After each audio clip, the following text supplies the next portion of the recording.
100 জন মানুষের মধ্যে 99 জন মানুষ অ্যাভারেজ চিন্তা করে। তাদের জন্ম হয় জাস্ট লাইক পটেটো, মানে তরকারির মতো। তারা জন্ম হয় শুধুমাত্র মরে যাওয়ার জন্য, আর বেঁচে থাকে শুধুমাত্র খাওয়ার জন্য। তারা নিজের বাইরে কোনো চিন্তা করে না। আর একজন মানুষ ওই নিজের বাইরে গিয়ে চিন্তা করে। ওই একজন মানুষ যে চিন্তা করে তার হলো লিডারশিপ কোয়ালিটি আছে। তো এখন আমাদের দেশে সেই অর্থে যদি 99% লোক ধরেন তারা সাধারণ মানুষ, লিক ওয়ান থিওরি অনুযায়ী, তারা দেখছে যে নির্বাচন হচ্ছে, তারা দেখছে বিভিন্ন রাজনৈতিক দলগুলো নমিনেশন দিয়েছে, প্রার্থীরা মাঠে ঘুরে বেড়াচ্ছে, পোস্টার লাগানো নিয়ে গণ্ডগোল হচ্ছে, জামাতের সঙ্গে বিএনপির গণ্ডগোল হচ্ছে, বিএনপির সঙ্গে এনসিপির গণ্ডগোল হচ্ছে, এবং নির্বাচন কমিশন নির্বাচনের তোড়জোড় শুরু করেছে। ডক্টর মোহাম্মদ ইউনূস বলছে নির্বাচন হবেই উৎসবমুখর পরিবেশে। তো এজন্য ওই যে 99% যারা লোকজন রয়েছেন তারা এটাকে সত্য মনে করছেন। আর যাদের লিডারশিপ কোয়ালিটি আছেন, যারা নমিনেশন পেয়েছেন, এদের সংখ্যা কিন্তু 1%। তো তারা সামনে যাচ্ছেন, প্রচারণা করছেন, পোস্টার ছাপাচ্ছেন, সবই করছেন, কিন্তু আবার যখনই সুযোগ পাচ্ছেন তারা নিজেদের চেয়ে যারা একটু বুদ্ধিমান তাদেরকে জিজ্ঞাসা করছে, ভাই নির্বাচন হবে তো? মানে যারা প্রার্থী, ওটাই আমি বলছি, ধীরে ধীরে আসছি।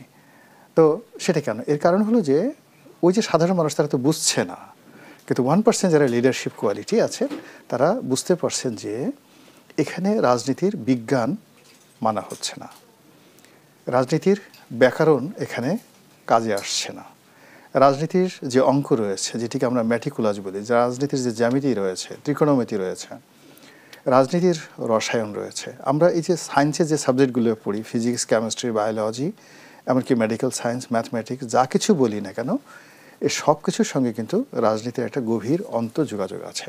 ওই যে আমাদের ডক্টর মোহাম্মদ ইউনূস বিশ্ব খেলোয়াড়, তিনি যে সে প্রথম বললেন না যে একটা ম্যাটিকুলাস ডিজাইন। এখন এই যে ম্যাটিকুলাস ডিজাইন উনি হয়তো নতুন বলেছেন, কিন্তু আলেকজান্ডার যখন ভারত আক্রমণ করেছিলেন তখনও কিন্তু ম্যাটিকুলাস ডিজাইন ছিল। কিংবা এমন ধরুন আমাদের দেশে যখন সিন্ধু সভ্যতা ছিল, হরপ্পা মহেঞ্জোদারো সভ্যতা ছিল, আর্যরা যখন এলো মধ্য এশিয়া থেকে, এসে যখন এই সভ্যতাটা ধ্বংস করলো, তখনও কিন্তু দেয়ার ওয়াজ এ ম্যাটিকুলাস ডিজাইন। উইদাউট ম্যাটিকুলাস ডিজাইনে কখনো যুদ্ধ হয় না। এখন এই ডিজাইনটা কারা বুঝতে পারে? যারা যুদ্ধ করে তারা। কিন্তু আমজনতা অবাক হয়ে যায়, মাই গড, তারা মনে করে যে আলেকজান্ডার হয়তো দেবতা, তার হাতে ঐশ্বরিক ক্ষমতা আছে, সে বোধ হয় আরও কিছু জানে, ইত্যাদি ইত্যাদি। তো আমাদের এই সমাজে একই অবস্থা, যারা নেতা হয়, মন্ত্রী হয়, প্রধানমন্ত্রী হয়, সাধারণ মানুষ তাদেরকে মনে করে যে এরা অনেক বড়। অবাক করার ব্যাপার হলে আপনি দেখেন মানুষের মধ্যে, বিড়ালের মধ্যে একটা সাইকোলজি আছে। আপনি যে বিড়াল পোষেন, যারা বিড়াল নিয়ে গবেষণা করেছে তারা বলেছে যে বিড়াল মানুষ সম্পর্কে কী চিন্তা করে, তার মাস্টার, তার যে মালিক, তার সম্পর্কে একটা বিড়াল কী চিন্তা করে। সেই চিন্তাটা হলো বিড়াল মনে করে যে আমার মালিক আমারই মতো বিড়াল, তবে আকারে আমার চেয়ে একটু বড়, জাস্ট এটা বিগ ক্যাট, আপনার সম্পর্কে বিড়াল মনে করে। তো এই হলো বিড়ালের চিন্তা। এখন মানুষের অবস্থা এরকম, যারা নেতা তাদেরকে মনে করে যে তারা সব কিছুর ঊর্ধ্বে, তারা আমাদের মতো সাধারণ মানুষ নয়, এদের অফুরন্ত টাকা, এদের অফুরন্ত ক্ষমতা, এবং যখনই কোনো একটা মানুষ সিংহাসনে বসছে তাকে ধরে নেওয়া হয় যে সে মানে বিধাতার প্রতিরূপ, আল্লাহ তাকে ওখানে বসিয়েছে। এবং এই সুযোগ নিয়ে যারাই বিভিন্ন সময় ক্ষমতায় বসেছে তারা সবাই মোরাললেস ফেরাউন হওয়ার চেষ্টা করেছে। এটা নতুন নয়, সবাই দেবতার পুত্র হওয়ার চেষ্টা করেছে, সবাই বলেছে যে আমি দেবীর পুত্র, দেবতার পুত্র, আল্লাহর প্রতিভু, অনেকে তো নিজেকে আল্লাহ বলে ঘোষণা করে ফেলেছেন। এরকম একটা অবস্থা ক্ষমতার কারণে। তো এই বিভিন্ন যে এই যে রসায়নটা রয়েছে, সেই রসায়নের কারণে যারা এই 1% নেতৃত্ব গুণাবলী সম্পন্ন লোকজন আছেন তারা যেটা বুঝতেছেন যে এই নির্বাচনের যে তোড়জোড়, এর মধ্যে অভিনয় আছে, এর মধ্যে হিপোক্রেসি আছে, এর মধ্যে কৌশল আছে, এর মধ্যে চাণক্য নীতি আছে, এর মধ্যে মানবতা নেই, এর মধ্যে সত্যতা নেই, এর মধ্যে সততা নেই। অভিনয়টা কারা করছে, কি উদ্দেশ্য করছে? অন্য সবাই যে উদ্দেশ্যে করে তারাও সে উদ্দেশ্যে করছে। আমাদের ক্ষমতায় থাকা দরকার, আমাদের ক্ষমতায় যাওয়া দরকার। এখানে যে এক পক্ষ থেকে কখনো তালি বাজে না, এখানে একটা সিন্ডিকেট আছে। সেই সিন্ডিকেটের মধ্যে যে রাজনৈতিক দলগুলো নির্বাচনের মাঠে নির্বাচন করার জন্য অ্যাগ্রেসিভ, তাদের মধ্যে 2 থেকে 3টে গ্রুপ রয়েছে। এক গ্রুপ সরকারের সাথে মিলমিশ করছে, সুযোগ সুবিধা নিচ্ছে, আর এক গ্রুপ তারা তলে তলে চাচ্ছে যে নির্বাচনটা না হোক, আর এক গ্রুপ চাচ্ছে নির্বাচন হবে। এভাবে আবার যারা নির্বাচন চাচ্ছে না, ধরুন নির্বাচন জামাত চাচ্ছে না, কিন্তু জামাতের মধ্যে 2-3টে গ্রুপ আছে যারা চাচ্ছে নির্বাচনটা হয়ে যাক, নির্বাচনটা হোক, মানে না হোক, মানে বন্ধ হয়ে যাক। আবার আরেকটা গ্রুপ চাচ্ছে যেভাবে চলছে ডক্টর মোহাম্মদ ইউনূস থাকুক না, তার সঙ্গে আমাদের যে দহরম মহরম হচ্ছে। তো এই যে দেখেন একটা ত্রিমাত্রিক রসায়ন, সকল রাজনৈতিক ছোট বড় সকল রাজনৈতিক দল, ধরেন আমি আজকে এখানে বলবো না, ধরেন একজন রাজনৈতিক নেতা, আমি কয়েকজন বললাম, তার স্ত্রী নমিনেশন পেয়েছে, স্বামী পায়নি, সে এখন মনে মনে বলছে যে নির্বাচনটা যেন না হয়।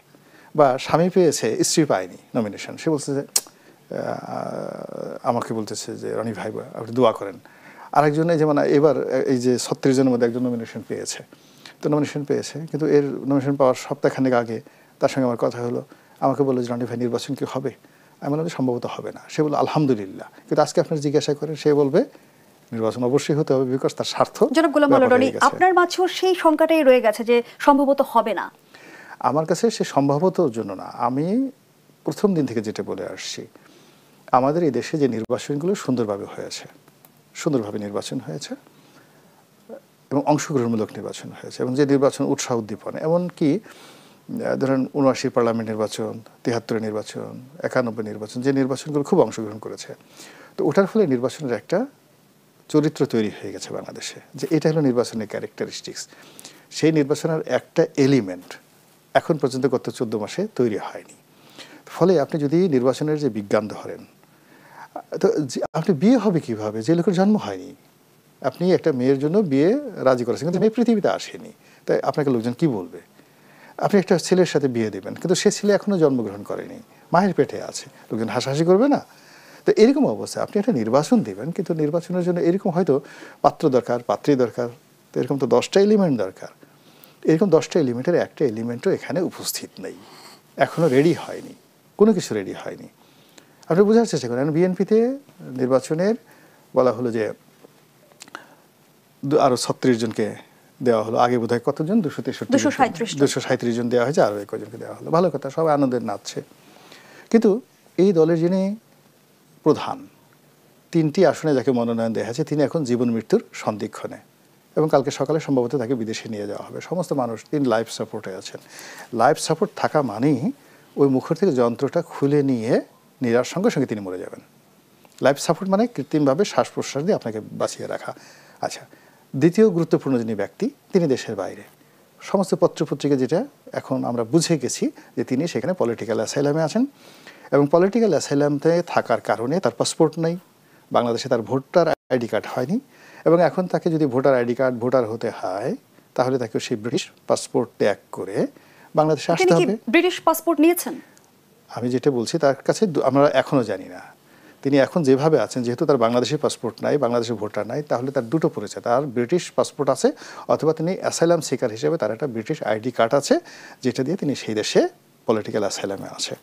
তো এই দুটো জিনিসটা ত্যাগ করে তাকে আগে ভোটার হতে হবে। তাহলে একটা দলের যদি তারেক রহমান সাহেব এখন যে অবস্থা আছেন, he is not qualified two B the prime minister at this moment. Khaleda যেহেতু প্রাইম মিনিস্টার, এখন যে অবস্থায় কোনো মানুষ বলবে না খালেদা যে প্রাইম মিনিস্টার, তাহলে প্রাইম মিনিস্টার কী হবে?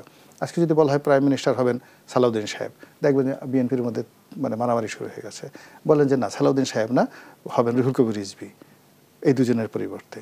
আর যদি বলেন যে না, এখন হবেন আব্দুল আল মিন্টু অথবা মির্জা ফখরুল সাহেব বা মির্জা আব্বাস বা গয়েশ্বর বাবু, দেখেন যে কী মারামারি কাটাকাটি শুরু হয়ে যায়। তো এর উপরে যে দুটো কনফার্ম আছে, সে দুটোর অস্তিত্ব নেই। বেগম খালেদা জিয়া যে এত অসুস্থ যে আপনি কেউ বিশ্বাস করবে না তাকে এখন প্রধানমন্ত্রী করা সম্ভব, অথচ নির্বাচন 15 দিন, যদি 11 থেকে শিডিউল ঘোষণা করে আর 5-6 দিন পরে খালেদা জিয়ার অসুস্থতা এবং তারেক রহমানের বিদেশে অবস্থান করা বিএনপির রাজনীতিকে কতটা ক্ষতিগ্রস্ত করেছে, সেই প্রশ্নটি আমি আপনার কাছে রেখে যাচ্ছি। পরবর্তী অংশে আবার ফিরছি। ধন্যবাদ জানাচ্ছি। এ পর্যায়ে জনাব এম এ আজিজ, নির্বাচন কমিশন থেকে বলা হচ্ছে 7 থেকে 12 ডিসেম্বরের মধ্যে তফসিল ঘোষণা করা হবে। আমরা যদি সময়টা ধরে নিই, সামনের সপ্তাহে তফসিল ঘোষণা হতে যাচ্ছে, কিন্তু গোলাম মাওলা রনি যেমনটি বলছিল যে রাজনীতির বিজ্ঞান মানা হচ্ছে না, ব্যাকরণ কাজে আসছে না, তাহলে রাজনীতির অঙ্কটা মিলবে কিভাবে? দেখেন, আজকে ইলেকশন কমিশনে বিএনপির একটা টিম দেখা করেছে, বেরিয়ে বিএনপি স্ট্যান্ডিং কমিটির সদস্য নজরুল ইসলাম খান বলেছেন অনিবার্য কারণ ছাড়া নির্বাচন পেছানো বিএনপি মেনে নেবে না। তার মানে ডক্টর মোহাম্মদ ইউনূস অনিবার্য কারণ দেখাইলেই তো নির্বাচন পেছানো যাবে, ব্যাপারটা তো তাই দাঁড়ালো। ওনারা নির্বাচন চাচ্ছেন, এটা কি স্পেসিফিক বললেন না। আবার এসপিদের অ্যাড্রেস করার সময় ডক্টর মোহাম্মদ ইউনূস বললেন যে আগামী নির্বাচন হবে নূতন বাংলাদেশ গড়ার। এসপিদের বলেছে আপনারা দায়িত্ব পালন করবেন ধাত্রীদের মতো। তার মানে আগামী নির্বাচন নতুন বাংলাদেশ, এই বাংলাদেশ না, নতুন বাংলাদেশ তৈরি হবে, গড়ে উঠবে। এই যে অর্থ দুইটা, এই দুটো অর্থ যদি বোঝেন, দুজনের ডিরেকশন দুই দিকে, দুইজনের আকাঙ্ক্ষা দুই দিকে, দুই দিকের চিন্তা দুই দিকে। এদিকে রনি ভাই যেগুলো বললো, আপনি বলেন প্রশাসন ঠিক আছে, আইনশৃঙ্খলা বাহিনী ঠিক আছে, অভ্যুত্থানের শক্তি যারা নির্বাচন করবে তাদের মধ্যে ঐক্য আছে? নাই। সরকার এত দুর্বল যে দুইটা ছাত্র উপদেষ্টা বেরিয়ে যাবে, এবং আসিফ মাহমুদ বলেছিল এই সরকারের মধ্যে থেকেও অনেকেই নির্বাচন করবে। তাহলে এই সরকার তো থাকছে না। আসিফ মাহমুদ ভূঁইয়ার কথা, তিনি উপদেষ্টা, তার কথা যদি সত্য হয় তাহলে তো এই সরকার থাকছে না। অর্থাৎ অনেকেই নির্বাচনে আসছে। ধরেন 2 জন ছাত্র উপদেষ্টা আছে, এর বাইরে যদি আর 3-4 জন আসে তাহলে তো সরকার ভেঙে যাচ্ছে। তাহলে তো সরকার নতুন করে রিকাস্ট করতে হবে। তার মানে সরকার তো অগোছাল হয়ে যাচ্ছে, আপনি খেয়াল করে দেখেন। তো তাহলে আপনি বলেন যে অভ্যুত্থানের শক্তি, বিশেষ করে জামাত ইসলাম এবং বিএনপির মধ্যে ইতিমধ্যেই যে সব জায়গায় আপনার সংঘর্ষ হচ্ছে ইলেকশনের দিনে, তারা যদি উভয় পক্ষ ধরেন বিএনপি চাচ্ছে কোনো মতে নির্বাচনে যাওয়া, গেলেই জিতবে, আবার জামাত ইসলাম মরিয়া হয়ে গেছে, তাদের অল্প থেকে সরকারে যাওয়া যাচ্ছে না, সুতরাং যা ইচ্ছে তাই বলে যাচ্ছে, অসংলগ্ন কথাবার্তা, দাঁড়িপাল্লায় গেলে ব্যস্ত পাওয়া যাবে, নানান কথা বলতেছে। তো সুতরাং ধরেন নির্বাচনে এরকম 2 জন আনসার দিলেন, 2 জন পুলিশ দিলেন, সেনাবাহিনী তো স্ট্রাইকিং ফোর্স হিসাবে থানায় অথবা ডিস্ট্রিক্টে হেডকোয়ার্টারে থাকবে। এখন ওইখানে হয়তো একটা সেন্টারে 4,500 সেন্টার হবে, খেয়াল করেন। তো ওইখানে ধরেন সেন্টারে 2 পক্ষের ধরো 400 লোক হাজির থাকলো, গোলমাল হলো, তখন বাক্স নিয়ে ধান ক্ষেত পাট খেতে দৌড় দিল, ঠেকাবে কে? এই ধরনের একটা সমস্যা কিন্তু আসতে পারে। আপনি সরকার শুরু করার সময় কোথার থেকে শুরু করবে, কোথায় শেষ করবে, এমনটি চিন্তা করতে পারেন নাই। ধরেন আমি বলি যে ভারতে তো 1 মাস ব্যাপী নির্বাচন হয়, আপনার সক্ষমতা নাই, আপনি দেশটাকে ভাগ করে নিলেন না কেন? 2 ডিভিশন 3 ডিভিশন করেন, নির্বাচন করেন। আবার অনেকে বলে যে তাদের অফিসার আছে, তাদের রিটার্নিং অফিসার বানানো, না, তাহলে তো কাজ হবে না, কারণ তখন প্রশাসনের লোক কোঅপারেট করবে না, হেল্প করবে না। আপনি প্রথমেই যেটা করা উচিত ছিল, প্রশাসন ক্যাডার একটি প্রশাসন ক্যাডার সারা দেশ চালায়, ইউনো পর্যন্ত প্রশাসন ক্যাডার, এর বাইরে 25টা ক্যাডার আছে, সেখান থেকে আপনি এই ফেসিবাদের দোসর ক্যাডার বণিক বার্তা ছাপছে 10 দিনের যে 95% হচ্ছে জেনে হোক না জেনে হোক ফেসিবাদের দোসর, তার 25টা ক্যাডার বাইরে রয়েছে না, তার সেখান থেকে নিতেন বেছে নিয়ে 7 দিনের ট্রেনিং দিতেন, তাহলে তো এখানে তো সালাম সাহেব বিজ্ঞানী। আমরা তো দেখলাম প্রশাসনে ব্যাপক রদবদল হলো। আমরা দেখেছি যে একসঙ্গে 826 জন বিচারককে বদলি করা হয়েছে এবং লটারির মাধ্যমে 64টি জেলায় এসপি পদায়ন করা হলো, 166 উপজেলায় নতুন ইউনিয়ন নিয়োগ দিয়েছে সরকার, এবং এর আগে আমরা যেমনটি জানি 50 জন নতুন ডিসিও নিয়োগ দেওয়া হয়েছে। সন্তোষজনক পরিবর্তন কেন আসছে না? নিশ্চয়ই কোনো কারণ রয়েছে এর পেছনে, আমি কারণটি খুঁজতে চাই। বিরতির সময় হয়েছে, বিরতি নিয়ে ফিরছি। দর্শকদের সাম্প্রতিকের এই পর্যায়ে একটা বিরতি নিচ্ছে, সাথেই থাকুন। আয়োজন দেশ সাম্প্রতিক নিবেদন করছে Arail angle channel and square বার। আমরা আবারও ফিরছি আলোচনায়। জনাব এম এ আজিজ, যে প্রশ্নটি রেখে বিরতিতে গিয়েছিলাম, আমরা দেখছি যে ঢেলে সাজানো হচ্ছে মাঠ প্রশাসন এবং লটারির মাধ্যমে 64টি জেলায় এসপি পদায়ন এবং 166 উপজেলায় নতুন ইউএনও নিয়োগ দিয়েছে সরকার, 50 জন নতুন ডিসিও নিয়োগ দিয়েছে সরকার, কিন্তু তারপরেও সন্তোষজনক পরিবর্তন কেন এলো না? এদেরকে কি চাঁদের দেশ থেকে আনছে, নাকি যা আছে তার মধ্যে থেকে আনছে? তার মধ্যে থেকে যদি আনে, কিন্তু চাঁদের দেশ থেকে আনা কি সম্ভব জনাব এম এ আজিজ? আরো ক্যাডার আছে, আরো ক্যাডার আছে না।